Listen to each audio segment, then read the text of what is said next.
right, welcome to Bob's Radio once again, and this time we have not a Bob talk, but someone who's a Bob himself and fondly known as Daddy. Someone I think who's quite loved across the city, not just as a musician, but also as a beautiful human being that he is. Sylvester Pradeep, thank you so much for joining me. It's taken a while, but finally you're here. I'm very excited to be here.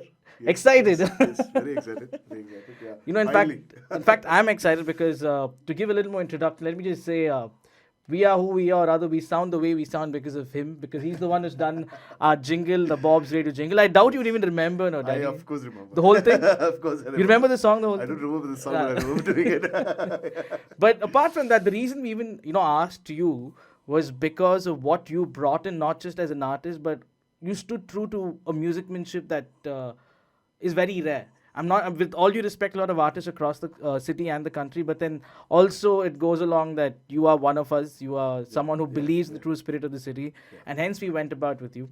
But let's just start with Sylvester Pradeep. How long have you been playing this beautiful instrument of the guitar? I think I've been playing for 24 years now. 24 years. 24 years. And but I've been exposed to music for a very long time.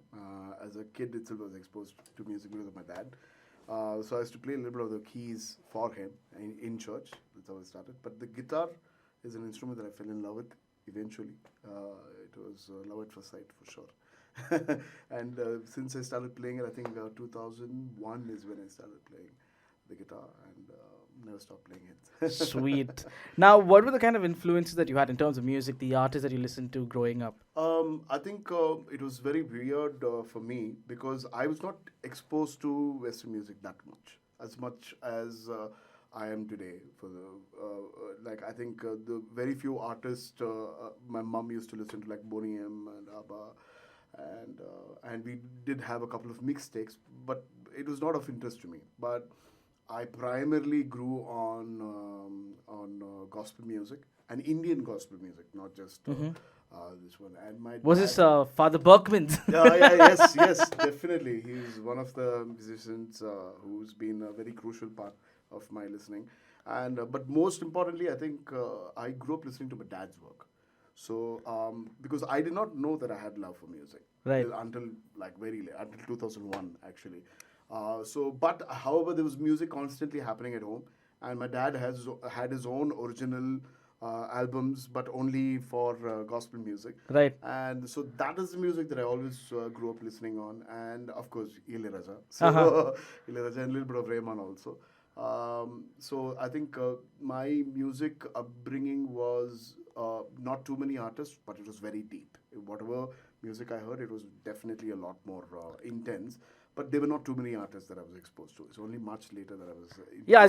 it's the thing, when you grow is when you start listening to a lot of artists, and you tend to discover your true identity in terms of not just the music personality, but also in terms of your interest. And that's what shows in your craft too. Yes, absolutely. I remember one of the first encounters of music that I had.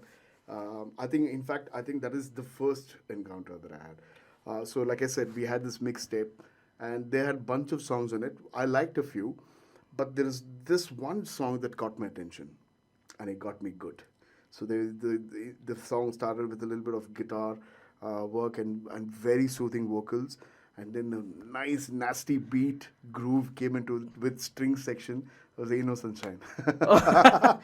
Such a simple song. Yeah. But when I heard it, I remember very, very clearly. It is a very clear memory that it did something to me.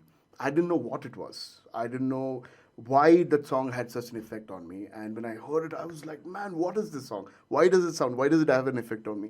And since then, that question has come till today. It's like I knew why. Today is when I realized what it was. I think I was drawn to the blues. I was drawn to the R&B. I was drawn to the groove, to the bass line, to the string section. Sunshine. I mean, when she's gone. But there's a reason why you end up playing this as a sound check or even part of your set list every time you perform. It's always there. But is there sunshine? Yeah, definitely. It's always been there. So it's like the weather. It's like the weather, yes. For everybody. But I'm so... What do you say? So tempted to say daddy, but I'll just say Sly, right? So when you started off playing music more in terms of performing, I wouldn't say playing, performing, you were in school, I'm guessing. No, I was in college already. And which college was think this? This was Karnataka Chitrakala Parishad. Oh, you were in CKP. It's a common misunderstanding. No but wonder it's, you're such a great artist, not just in terms of music, but Sylvester is also a great graffiti artist and has put out quite a bit on the streets of Bangalore and also a lot of corporate entities, I'm sure. Correct. Right? That is something we'll show you pictures and glimpses of, but we are to discuss more in terms of the music man that he is. So, college is when you started off performing as such, and was there a band as such along with you? So that story was again very interesting because I remember I was in college and then I was told that there was a college fest happening in this college called MCC. Oh, this college called MCC. yeah. Because I didn't know what MCC was back then, and I was very I didn't know too many things about anything. I was just one random kid who was just like exploring life. That's what I was. So they told me that this competition was happening and anybody can go and participate. So then I that is when I entered college and I saw a couple of friends. I asked the guy, "Do you know how to play bass?" He said, "No, I play the guitar a little bit." I said, "That's good enough, come." And then there was another drummer called Michael. I don't know, I've not been in touch with him, but he was a very good drummer. And so I asked him, "Come, let's go participate." And we went and participated. And I didn't even have a guitar. I borrowed it from, you know who? From Fahrenheit. Oh! From Geeth. Huh. And I borrowed his guitar and he was, because I know him from school, so he was more than happy and willing to share. So you're also an Indian high school boy? Yeah, I'm an Indian high school boy. Yeah, Indian high school is St. Joseph's Indian high St. school. Joseph's Indian just high next to Vittal Malya Road. I mean, on Vittal Malya Road. So I had already started playing in school, was I think 2001 or something, and so we had a band in school. Right. It's called Blue Wings. There's something about you Indian high school boys. No, you're like there is a band in every batch, I think. That is true. And I think my batch was the first batch. We got the instruments. We made a band room. Before that, it was only a brass band, not a rock band room. Right. So after that, we spoke to our principal. We got a band like drum kit and guitars. It was very bad guitars, but then that was good enough for us at that point. So that is how it started. And then after the year after that, the whole Fahrenheit boys, like Geeth, Vinil also was my junior in Indian high school. So all of them like really started like using the jam room and they got really good at it. So yeah, so back to the MCC story. So we registered and we went and played and it was a terrible show. Literally booed us off. And so that was my first experience. And a year later, we met with a couple of other friends who had similar interest in music, and then it became a band. The next year, we won the competition. Wow! So, yeah. Talk about learning from mistakes. Yeah, it was. Here's one for those stories. Yeah. But from there on, we've seen you perform in various venues across the city. But where you actually hit the limelight was the stage. True. The stage, right?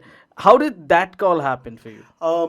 It was actually, I think, everybody knows Carlton Braganza. So Carlton Braganza had already hosted something called as the Croak Nights, right? So he had a very good roster of singers from all across India. So I think the channel approached him and they said, if you know any good singers, please do suggest. So there was an audition and he said, you have to go. He called me and like, it's happening here. And so I went for that audition, and it was a great audition. And they said, okay, you're in. And I think 1 week later, I got a call saying that I got selected. And then I went. But it must have been some waiting, to have a reality show for singers in English. It was for a lot of people. However, I was only keen on understanding how the industry works, and I was keen on meeting other co-musicians and fellow musicians and who were I did meet, and they were all fabulous singers. I learned a lot from them, and that experience has been a very learning experience for me more than anything. Maybe it was not.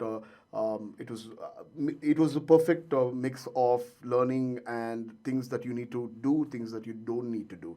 There was a perfect balance of that kind of learning. So I did learn a lot in that. And I must confess this, that although you were from the city, we were rooting for every single Bangalorean part of the show to do well. Right. But I was just rooting for one person during the show.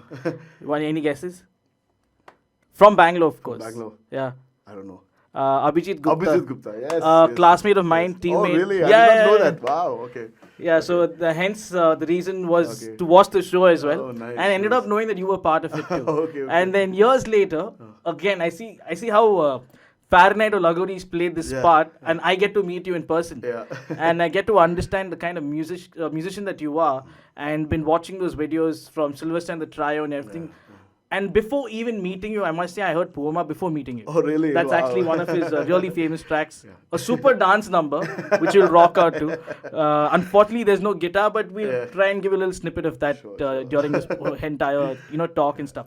But music, you took it up professionally while you also pursued your graffiti artisan Correct, correct. career as well, right? There's not much of finances, there's not much of a growth, Correct. right? But there's also shows that you end up going and performing with Yeah. different bands. You end up getting sessions musicians and all Right, these things right, together. right. But how do you identify like this is my band? Because you have multiple bands. You have Sylvester and the Correct, Trio. correct, correct. You have Marps, and I think you also have another Sly one. Fly and the Blues Company. Sly Fly and the Blues Company. Yeah. So when you do three different things, which is more close to you? I think that's a great question, bro. I'll tell you. Initially, what happened is with the trio, I was always known as a blues musician, right? And I enjoyed the title, but I also knew that I had potential for other music. I wanted to try other stuff. I wanted to try independent music, especially independent music, and singer-songwriter material. And I did write a lot of songs. I've written close to 100 plus songs maybe, and there were few songs that were not blues, and hence I could not execute it as a blues song. So I did have them in my backpack and never used it anywhere. But until I met these amazing musicians, Snehal and Joel.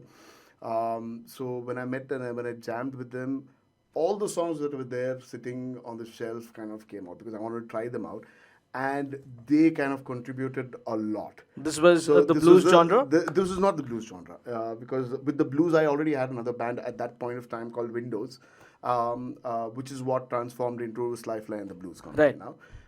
But then I wanted to try a different genre completely. I wanted to try a little bit of rock with independent. I was heavily influenced by Thermal, for that matter, and I knew that they were not blues. Thermal and I a was- Quarter, so- just Thermal and a correcting. Quarter, yeah, yeah. So I'm a big fan of that band. I'm a big fan of blues, and I've learned so much just watching them perform all these years. So I wanted to try that myself. I wanted to try, and I want to push my ability to create music, which is not restricting me in one genre, which is what the birth of the Sylvester Trio. And so these guys also reciprocated that equally because they were not blues musicians themselves. So they added a very rock and their own uniqueness into the song, and it kind of became a sound of itself, which is not blues at all. And so yes, that band is very close to my heart. However, saying that Sly Fly and the Blues Company are songs, exclusive blues songs, and this time what I did, I wrote all the parts, like horn section parts and vocal parts. So I made it into a 9-piece band. And so that was a great learning experience to actually. In this band, there was no exchange, but there was only more of direction. There was more role that I had taken. So that was a great experience, and all the musicians were fabulous musicians, some of the best in the country, like Dioraj on drums and Ashish Body on bass, and so we had fantastic musicians in the band, and so it was great. They trusted me enough to let them to let me lead them to create a sound. So that became a very contemporary blues act by itself. So which I mean, which do I favor? I mean, I favor both equally, but because I mean it's my work in the end of the day. And but I definitely have a very personal connection with the trio because I've been doing it for a very long time. I think the band started about 10 years ago. I think this year will be the 10th anniversary of the band. Wow. So yeah, so it's So that been, means this was a great way to get you on board.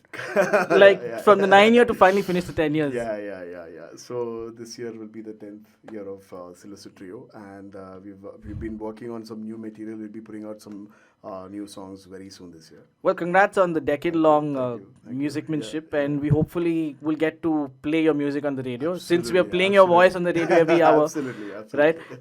You just mentioned about independent artist, the craft that you wanted to, imbibe into and, play along with that. But as an indie artist in today's scenario, yes, there is tech involved. You can do good music. You can you can get great production as well. But then when it comes to marketability of a particular song that you create as an artist, how difficult, or I would just simply ask, what are the challenges that you face? The challenges are uh, going to be always evolving. Like what challenges we had before. I mean, like I said, what I'm trying to say is that the challenge is never going to go away. But the thing is, always the challenges are going to be new. So at this point, what is the challenge? Is like the marketing thing, right? So how do you present a song? I think there are two ways to go about it. Because I've been producing a lot of songs these days. The last 2 3 years, I've been focusing only on producing songs, and what I've realized is there are two ways to do it. One is you have a clear cut decision. This song is going to be. Uh, I'm going to try and make it a viral song, or I'm going to try and make it as commercial as possible, where everybody can enjoy it. So there are few calculations, there are like formulas to it, how you can work it out. So that's one way. The other way is completely be honest with your work, like completely true art, what you believe in, and if you do it right, the work will carry itself. So these are the only two options that you have, and of course, now we have a lot more platforms that we can reach out to the world, like as to like what was 10 years or 15 years ago. But again, because there is it's like a two-way window, right? So everybody. I mean, if there is a lot more people who have the same kind of platform, so the competition has become way too high. I think the only way you can survive as an artist is retain your individuality, like you retain your uniqueness in the music. So make sure that that does not dissolve just because you need to sell it. I think that is very important. When unique music is kept the way it is, it will carry by itself if you do the right things. I like how I get different thoughts from different artists on this one particular question because, like you just truly mentioned, you stick to your art form. That is one part of it. That is commercial side. And you can dabble in both. Correct.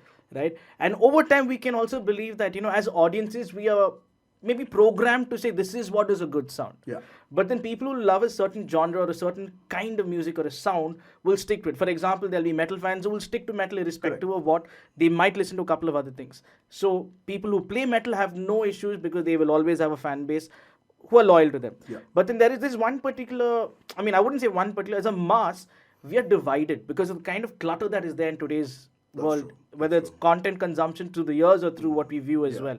So I know it's very difficult to please one, but then what is more easier to please, your soul or the person in front of you in terms of the craft that you bring? I think it depends on what you want your music to do. See, if you want to make a profession out of music, you have to work twice as hard. There is no denying that at all. Any form of art, for that matter. So what happens is the process of doing this is slow. So eventually all the artists are forced to try something that will sell, right? So I think that's the breaking point. That is where a true I think an artist should truly hold to his or her work more than the selling point, I feel. But it's a balance that you need to strike, because that is something that as musicians, as producers, we need to learn. We need to know when to stop and when to push further. We need to understand that is something that happens only through experience. You cannot. See, like you also just mentioned, you were a singer. Yeah. Now you turn into a producer as well. Yeah. Right? Yeah. Is there a certain reason why you took this call? I mean, of course you are talented. I'm not going to deny that. But here comes the question. Maybe Sylvester did this because he's not getting much as an artist, so he went on to become a producer. Okay. Is that true? So, no. Actually, why I wanted to produce is I want to understand sound a lot more. Like, because I'm used to writing a song by myself. Like, I'm writing a song on the guitar. I write a riff and I put a tune on top of that. And that's how it works. Correct. But I also want to think about how a bass line would go to the song. I would like to know how, I would like to be in control of that choice. I would like to be in control of how the groove is going to be. Because, so this is not just drawing one line, it's drawing the entire picture. Right? So when you're in control of that, there is a lot more aesthetics that you learn in writing music. And that is the main reason why I wanted to become a producer, because I wanted to enjoy the fact that when you see, because you're putting everything together, it's like a puzzle, right? So you're putting everything together one by one, which doesn't fit, you remove. Those choices that you have to make are very difficult choices, but those are the choices that will make you understand how to write better music. So that is an exercise that I wanted to try, and eventually I realized that I can do much more with that. It's a new media more than it was not an experiment I was trying to change my profession Right. or change my label. It was only an experiment to change my thought process, basically. That is something, that needs to, I don't know if I want to sound very cynical and say artists need to look at that part and evolve into time, but then each one is to their own. Correct, correct, Right? correct, correct. And to their craft, that is what that is means everything to them. And then as much as you would say, why don't you do this, why don't you get it more commercial, why don't you just go out there and be relevant, Yeah. at the end of the day it's that guy's baby or that person's baby, and they Correct. will want to deal Correct, with it the way correct, they want to deal correct, with it. correct. Now, coming back to the producer part of it, I remember I heard about this, or rather watched it as well. Michael Jackson, when he did Billie Jean, they did 91 mixes. And because he wasn't like as a perfectionist that he's, if someone like that could do 91 mixes and finally choose the mix number 2, Yeah. right? How does it go with you guys? Finally decide, okay, this is the final Yeah. output. So that is a deadly subject, because the truth is, because of the kind of music that I think for somebody like Michael Jackson, it would have been even more harder. Why? Because what Everything is the was standard analog. of, yeah, everything was analog. You need the right, of course, he was surrounded with the best of the best. There is no denying that in that. But also there was no benchmark back then. So what you create is a new benchmark. But now it's even more tougher, because you know what is the standard quality that you need, and to match that you need to match with your skills, with your information on the software, and that is a different exercise by itself, right? So yeah, it is very tough, but to do right now, but you have all the means to do it. It's only practice and a couple of falling down and getting up. This has to happen for you to understand what is the best sound that you can produce. So right now we have a lot more exposure, a lot more equipments, a lot more what do you say, platforms to get better at that. You just have to be patient with it, because in the end of the day, no matter how much of the equipment you use, it's this what is working. It's your ears that is working, right? So that is what you need to train more than your equipments, I feel. And you said rightly, stick to what you're doing, because even on Instagram I saw this. I know we consume content. I have to reiterate that. So there's this one particular artist who just cried out on his video, and he said, after 10 years of hard work, I've finally been signed by a label. Yeah. Right? And I don't know if that is like the epitome of being an artist, because sometimes that can be like how they say, the good old saying, selling your soul to a label. Correct. So what is your thoughts on being with a label and not being with a label? I think label is important. I think either you be part of a bigger label or you make your own label. But label is definitely important, because that creates an identity, who you are, and only for one reason. It creates a very specific platform for the kind of people who want to listen to your music. It becomes easier for them to control that. If you're like, but also what happens with that is there are a lot of there are, I don't want to say, because I'm not signed with any label, so I don't know much about it, but there is definitely like pros and cons of for an artist to be into it. I think the artist needs to learn, and the biggest problem I feel is not every artist, not every producer, not every listener is given this information of how music works. So that data is not there in most, especially in musicians in our country, especially listeners in our country. They don't know how to listen to music. There is a specific way. Do you want to correct what you just said? Because when you say that, sometimes people might be rubbing it No, off. on I'm the not wrong going to side. correct it, because it is true. I'll tell you why. Because music, what does is different kind of music. It affects different people different ways, and everything that we know about music is learned by ourselves. It is not an information that is collected and shared with you, and so that information is important for everybody, not just for listeners, for even for artists. We need to understand how people consume music, what kind of music they consume, and this is about learning. This is not about putting anybody down. It's not saying that you don't know this. It's saying that, hey, we can learn this. That's what I'm trying to say. So when I'm saying that people are not aware of how we can listen to music, especially in India, because which is why we see a standard problem that is happening. Not many independent artists have the right platform, because not many people know there is something called as independent art.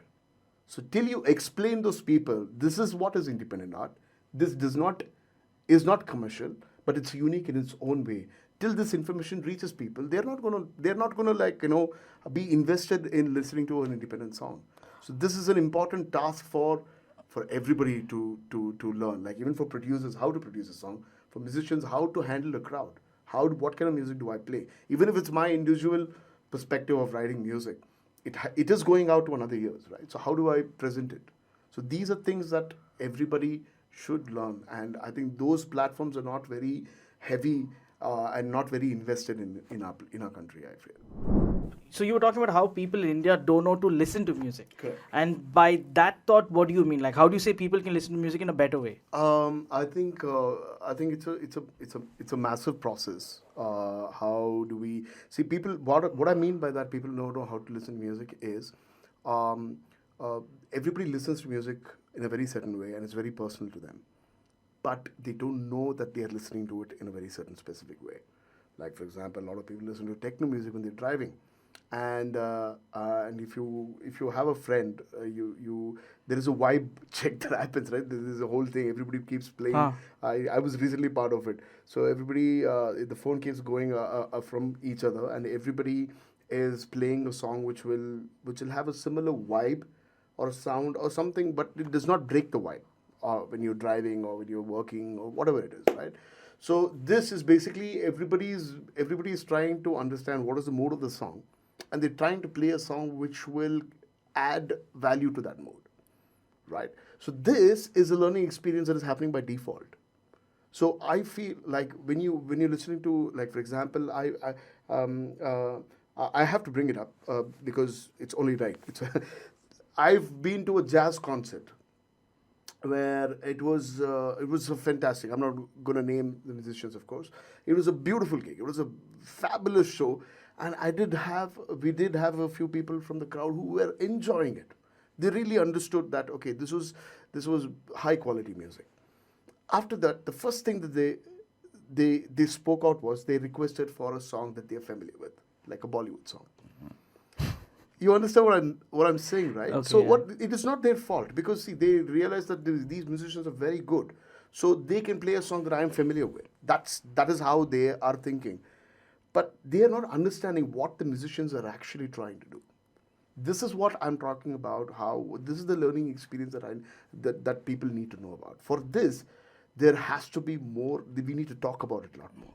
There has to be gigs where it's catering to a specific set of audience, where we are inviting more audience to come be part of it, to understand how that vibe works. So this is not happening enough. It is happening to a smaller scale. It is happening in small little pools of of groups in different parts of the country.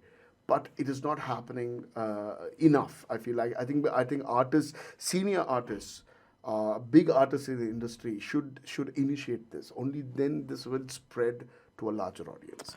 What you're saying is also, to an extent, like say when someone goes to a stand-up show, they program to shut up, Correct. not heckle. Correct. Right? And if they heckle, you know what is going to happen. Yeah, so there's a bit of a roasting that happens. Yeah. And even like a lot of things where you're programmed to, even when you go into a church, you're quiet. Correct. Yeah, the silence is very, very pensive. Correct. And the same thing, anywhere you go, you behave in a certain way. You go to office, you don't Right. know, hey, bencho, dek chai lega. Exactly. Right? Exactly. So I think what you're saying now, makes a lot of sense to a lot of Yes, people who yes, would be yes. thinking, what the fuck is this Sylvester saying? Yeah. This is what you mean, the experience. The thing is, we are not raised in an independent music culture. We are raised in a completely different. We see, like for example, when we go to a Carnatic concert, everybody knows what they're doing. Everybody knows why they've gone there. Even if you're not a Carnatic music listener, you would go there. You might be confused, but there will be a part be like, man, that was very good. What happens there is because we've been trained, okay, Carnatic music or Hindustani music are supreme music. So for that, you need to pay attention to what they're doing. This is something that we've been taught as children.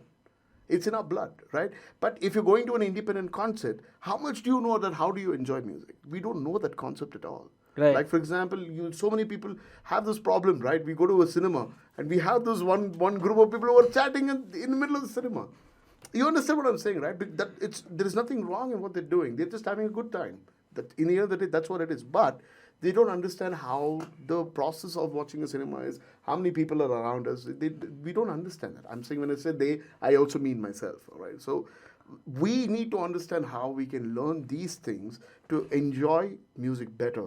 And when an audience is enjoying music better, an artist is performing the music better. It is a chain that is interlinked to a great depth. So that is why it is so important for us to know about how music works, how music, what impact it creates on you. I don't think people here are well aware of it. They experience it. I'm I'm going to be very clear here. They do experience it. Everybody experiences music in their own subjective way, all right? But they don't know that they're experiencing that. I completely agree with you. There needs to be sort of a ripple effect Correct. starting somewhere Correct. so it spreads. Correct. To just give you one of the best example, you don't see people going asking to play Bollywood at a metal concert. You don't. You don't. But it also is, I don't know where this comes from, because at least I know for a fact that in Bangalore, when you used to go for gigs or whatever, people didn't go up and ask for a Bollywood song. I've seen this happen during corporate events. I've seen this happen during, even events at a pub or whatever. People tend to go and ask. Maybe it is from their programming or where they are from. Yeah. Right? Like they say, be a Roman when you're in Rome. You got to be in a certain behavior when in a certain space. Yeah. So that is something like a learning that people can take. I mean, there is nothing wrong in people expecting somebody to play Bollywood music. There is nothing wrong. I'm not against Bollywood music at all. I think it's a great genre of music. I think it's done with a lot of effort, and there is a lot of technicalities involved in every Bollywood song. I do not have any disrespect for it. But I feel, why do people ask for a Bollywood song? It's because they're familiar with it. That's the only thing that they're familiar with. So that is what I'm trying to say. This is what needs to break away from. You need to familiarize people with other music as well, and you'll never know, they might like it. You'll never know. Like for example, you see the music in Bollywood industry itself it's changed so much, right? Like we from Zindagi from that to one of Pathan's Jawan song, right? Like it's all heavy. It's techno. How do people still relate to it? People still relate to it. People who like Zindagi or Ajib Dasta will still relate to the song. They will still like it. So it's not that they are close, that they like only Bollywood song. That's wrong conception. They like what they are familiar with. And you need to make sure that all kinds of music is given equally to people so they get familiarized with all kinds of music. That's the only way we can build an ecosystem. Till then, art will always be in the back. I wouldn't say it's an impossible dream, but it's one for the future for sure. But like you said, the liking of a certain music, and spoke about Bollywood. I have to mention this, and I've never got tired of mentioning this. There's this movie called Sapta Sagra Dacha Yellow in Kannada. Correct. Man, that title track. Yeah. I'm a huge sucker for synth music. Right, yeah. And I would never expect Carnatic and synth music coming together. And so what magic. Tastefully done. It's what beautiful. magic. It's And massive. this is why when you said music production is not easy, it's something you learn. After listening to this song, I mean, I knew what music is. I knew, okay, at least to an extent, I understood what production is. But then when I heard this, that's when I understood what is arrangement. Correct. And what is it like to program your music together. And then bring that finished product. I think this is the great thing that music director is doing. See, this is what I'm talking about. See, like Charan is doing a certain kind of music where it is aesthetically beautiful. None of that art is compromised, but it's given to the people the right way, and almost everybody you go out, everybody will love that song. Nobody will say, hey, that song antara ide. They will not say that. Ontara vichitra ide maga, sakkatagide maga. So everybody will love that song because the song is lovable. Totally. So that is what I'm trying to say. So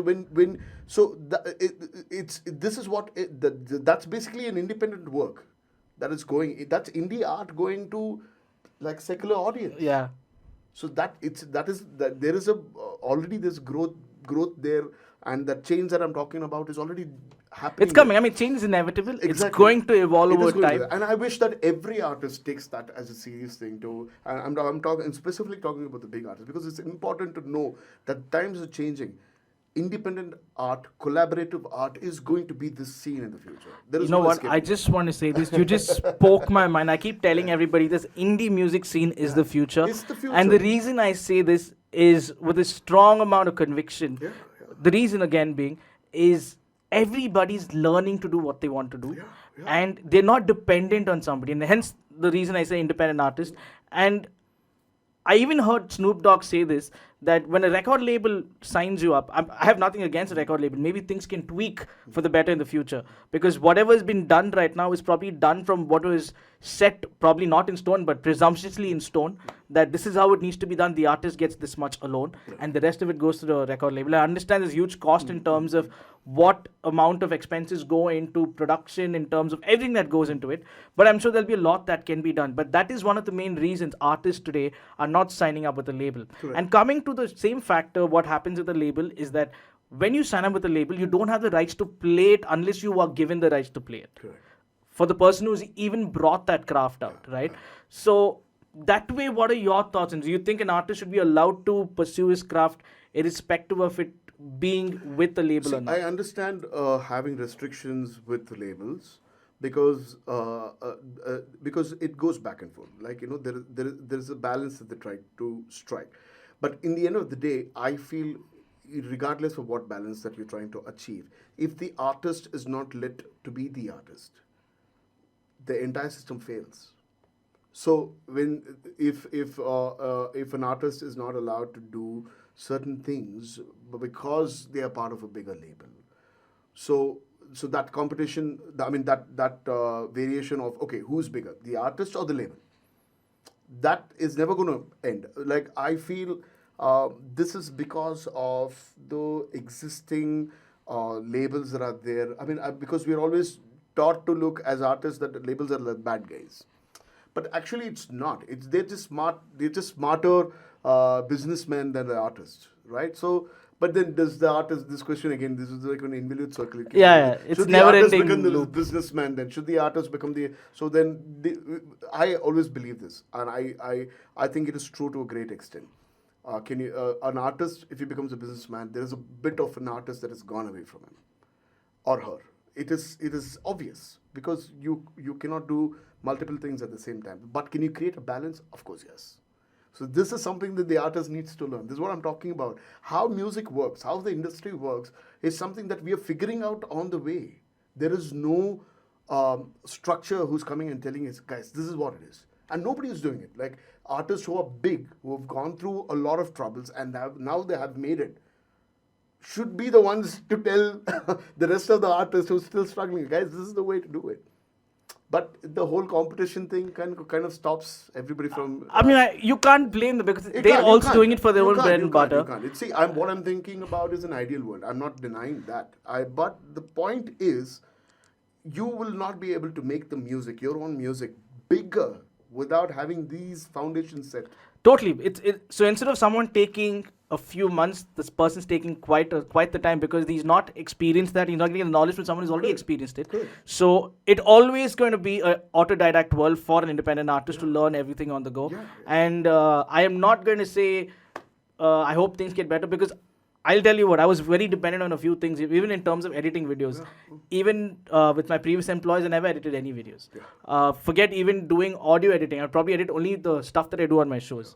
But today, I've learned editing by myself. I wouldn't say I'm a master editor or something, because you got to learn to grow. But you get the work done. I get the work done. I'm You not get the work dependent. done. So this is what is going to happen eventually.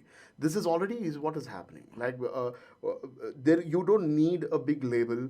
You don't need a massive platform to create an audience for yourself. Everything is out there already. So like there's so many artists who become popular after becoming an Instagram sensation. Sensation, yeah. You know what I mean? So like So there are tools that there push is- you out exactly. to promote So- you and so everything. That is what I'm trying to say. So if you believe that okay, a label is what is going to get you, if you do this is what is going to get you, you're going to be terribly proven wrong because this is what is the fact that as human beings we're going to constantly evolve. Our ways to achieve things are constantly evolve. They're going to change. They're going to drastically throw you out in the ocean. This is going to be constant learning, even for the biggest artists. It's never going to stop. It's never an It's ending never going to process. stop. Yeah. So Because art is going to be changing, and there's trends are going to be changing, yeah, yeah. cultures are going to be So the changing. only way we can handle this is not by creating a chart or a formula. The only way we can handle this Just is let by it flow creating, like a river. make it an ecosystem. Make like when you have an ecosystem. Okay, this artist is doing this, and this audience is for this, and we'll try and get as many as audience for this. This ecosystem, when it's built, everything will just fall in place. I hope we can build that someday, because I hope to. I that hope is to. I our hope dream to. at the end of it, Yeah, because that's yeah. why we started Bob's. Yes, yes. In Yes. fact, not just musicians but also music producers, because we understand uh, it's a great amount of talent to even just program music. It's not just the Correct. person who's playing it, but also the whole programming of it, Yeah, yeah. which is what you seem to have mastered over the last couple of months and years. And you are a music director now. Yes. Yeah, I've and become you've also won busy that, yeah. an award at the Yes, Florence Film so Festival. yeah, for Florence Film Festival for the movie called The Fallen, and the movie itself has won about 50 plus international awards. It's done a good job in the festivals, and a lot of people have loved the movie and the music that's gone behind. We did a lot of experimenting. I had a chance to work with a great director, Pradeep Verma, and now we're working on another movie that he's making. So that movie is going to be a Kannada movie. So Okay. it's going to be my first Kannada movie in the in the as a music director. So I'm looking forward to it. And we've done a lot of hard work, and that was a great learning experience for me, working with a filmmaker and understanding what vision he has for the movie, and to create a sound which will do justice to that vision. And the right? requirements of this industry is very different. It's as well. very difficult. So to keep that, see, that is a learning experience that I learned. Like, how do we make sure that we keep it the industry standard, and also have the elements that I want to do, which can slightly break it also. So it was a great learning experience for me, and I learned a lot of things in this process, which is why I understood the idea of seeing music in a broader perspective, not just from a singer-songwriter perspective. So I think it opened a lot of forums for me in my own head. Like now, I think I can write a song much better because I understand the process of adding elements to it, right? So yeah, it was a fantastic experience. You know, Man. I may not be tearing up, but this is somewhat like very surreal for me, because the two people who put this whole jingle of ours together, that is Dhiren Dosmod and Daddy, aka Sylvester Pradeep, are both music directors in the Kannada film industry. Yeah, man, that's so Now, good. Dhiren, of course, arranged the whole music part of it, and Yeah, yeah. Daddy wrote the words down Words and and sang sang it it. out as well. But, it definitely feels Yeah. so good. Like, people Yeah. who've helped us are people who are actually doing really well for themselves and are making a mark Yeah. in industries across, not just in one music genre. So, congratulations, and Thank I you can't so wish much. you anything but the best. Thank you so much. Riya. And, Thank you so much. Bob will always be there to put one scene with Yeah, you. man, yeah, Our entire absolutely. team will be around. Absolutely. We'll definitely And I go love catch this it. whole thing, man. I love this whole idea of Bob's, and it's I feel like this is one of those transformations that we need in the industry. I'm totally rooting for you guys. Thank you, and I hope that doesn't come out because of the conversation. No, not at all. I really mean it, and that is exactly why I'm here, because it's important to for this to happen. This is the only way that we can get more people together, more collaborators together to work. The final, I think, goal is to create the best art that one can create, and that's what it, and this is art by itself. Thank you, and that's only reassuring for us, because the reason we started this is not just simply take music and play, Correct. but we wanted to, create this ecosystem, like you said, right, of not just musicians but also the entire cloud of lyricists, producers, band managers, artist managers. Because when this ecosystem comes together, tomorrow I know if Sylvester wants something to be done, like say, I need this particular song. So it becomes a very collaborative world. You know who's coming in. And I want Bob's to be that world that brings about not just in India, but of course across the globe. Now, who said dream small? We want to dream big, of course. A big dream, man. Our space is small, but the mind is thinking pretty high. You do. So that's where we want to go. Yeah, But absolutely. now, Sylvester, what is in the pipeline apart from the movies that you are doing? How is independent music coming across for you today? Okay, so I have the Trios album in progress. We have So, that coming on radio. Yeah, soon. So it'll be out soon. I think we are in the production of it, and it's taken a while for us because we're all busy with other things, and somehow we've made it happen. And so I'm really looking forward to it. And we have two incredible producers and musicians who are actually producing the album. That is Ritvik Bhattacharya and Adi Subramani.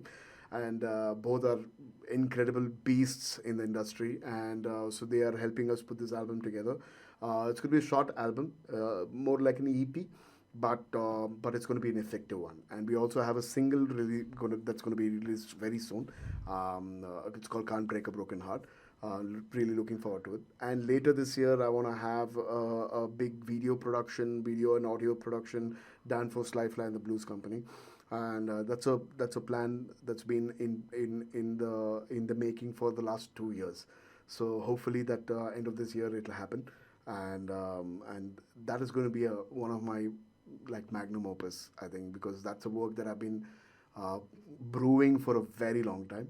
Finally, it's come together, and I can't wait to record it. Some things do take time. It does. And yes. like Sylvester's music has taken time, but you can finally listen to it on Bob's radio very soon. yes. Yeah, but Daddy, like I said, I can't wish you anything but the best. Thank and you so also much, in man. terms of musician, also want to ask you, you are a Tamilian from Bangalore. I'm a Okay, Bangalore. no denying that, and No.